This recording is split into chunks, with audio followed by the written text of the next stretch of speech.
So what they're saying there is, look, Yuki was doing some pretty dodgy maneuvers. We're going to give him a penalty for that because we've already, since 2021, we've said that weaving is banned on the straights. Yeah. Because Yuki was weaving, Lando had to overtake Yuki off track. Because he had to overtake Yuki off track, we're not going to give him a penalty. Yep. Okay, you with me so far? I'm with you. Phenomenal. They've adjusted what quantifies being ahead at the apex this year. Okay?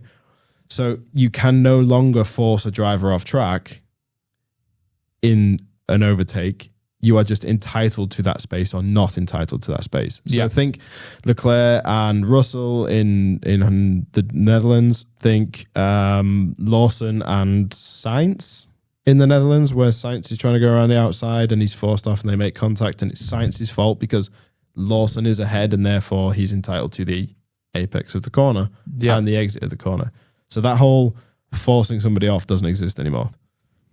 The stewards determined Yuki Tsunoda was weaving. He made more than one defensive move, but, and here's where the speculation comes in. Did Yuki do dangerous driving? And did Lando have another option? So we're going to put ourselves in the steward's shoes. I think no and yes.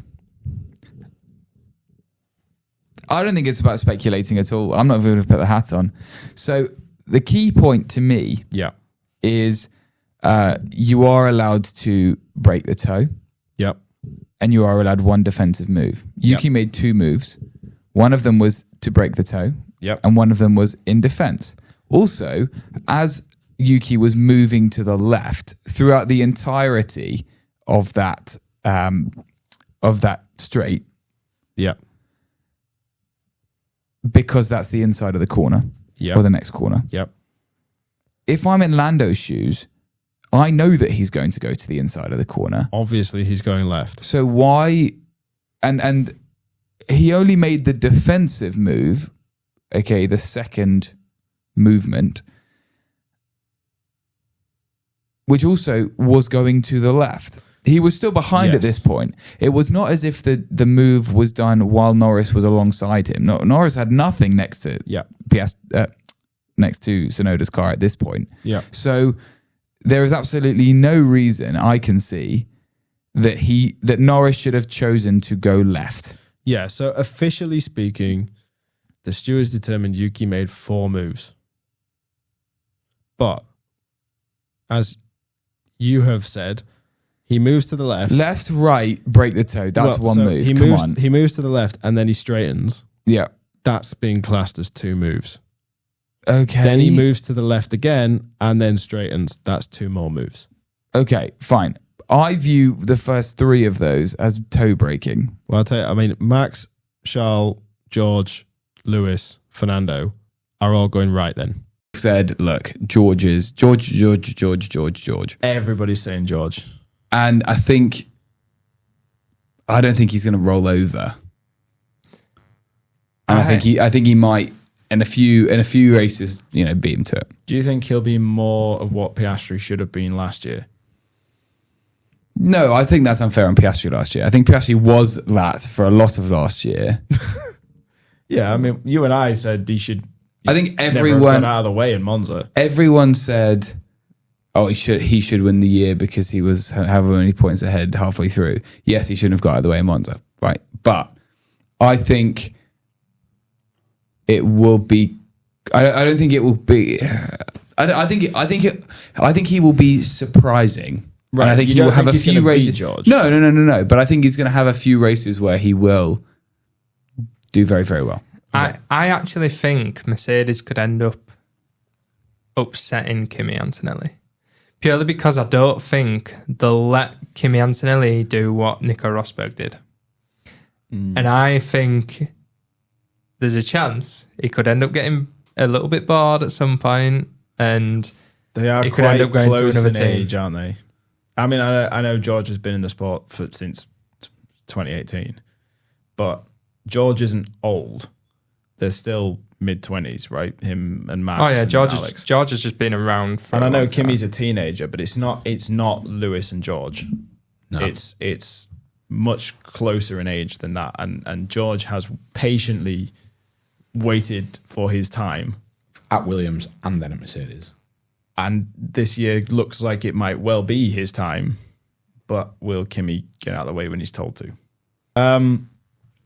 Basically, we're going to talk about Ferrari and Mercedes because they are the ones who brought the most upgrades, did the most laps, set the fastest laps. So Charles Leclerc did the fastest lap with a 1:31.992. Kimi Antonelli 1:32.803. Starting with Mercedes, this compression ratio thing. We all know what's going on with the compression ratio, 18-1. They did a ruling on, I think, the Tuesday. Somebody correct me if I'm wrong. Tuesday of preseason testing, and basically it's going to a vote. So the 1st of August, there will be a proposed rule change where the FIA will measure at 130 degrees operating temperature. They have until the end of this week to vote and decide if that's going to be the case. That vote went through, or that decision went through, and then the next day, Mercedes went fastest. I'm not much of a tinfoil hat kind of person. Well, I am. But it's a bit convenient, don't you think, that Mercedes suddenly have the fastest car?